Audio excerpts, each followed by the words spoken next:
I'm absolutely obsessed with Max. Like, he is my favourite driver. I like the way he goes about his racing. I also like that kind of rough and rugged edge. Yeah. That it's just like, it divides opinion. It divides fans. Yeah. Was that right to do that? Was that right? But I do like his kind of edge, which is, come near me and it could be dangerous. I think when you talk about finding like those kind of talents, I think that the biggest thing that's sort of still for drivers, mate, is motorsport is so expensive. So like I've worked with plenty of like super talented drivers that could just never find the funding to keep pushing and keep pushing. What about super talented drivers that find the wrong seat? Yeah, I mean, it happens, but I think there's been plenty of super talented drivers that have been in seats that we knew weren't the best cars, but their talent still shone through. Like, Max in a Toro Rosso, his talent still shone through. Leclerc early in his career, there was still those moments where you saw his talent.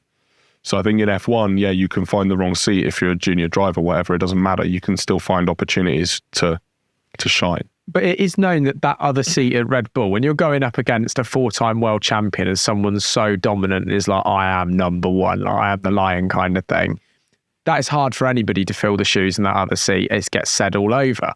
You have seen since 2015 the likes of Pierre Gasly, Alex Albon. You would have been there for Danny Kvyat before Max, right? Yeah, I was there for Kvyat. I was there for Ricciardo, of course. Like, all these guys have come through those seats, but some of them have gone on to be super talented in the teams they found, or the lead driver at the teams that they found.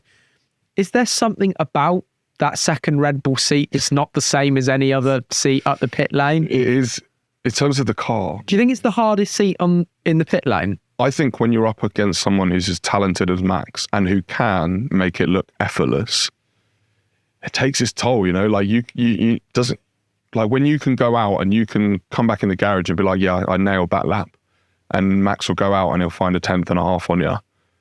After a while, that's just going to wear you down, like I think that's the biggest thing. And also like Max being him and being so open and honest, and like he's such a nice bloke.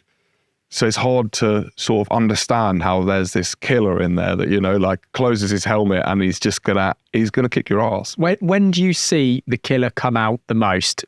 After races like Singapore from that season in 2023, for argument? Yeah, do you know what? It's any time that you really try and sort of, I feel like sometimes if Max feels like you're trying to back him into a corner, or if you're trying to sort of ruin his day, ruin his week. If he feels like you're up against him, he's going to show you how good he is. I think Brazil, perfect example of that this year.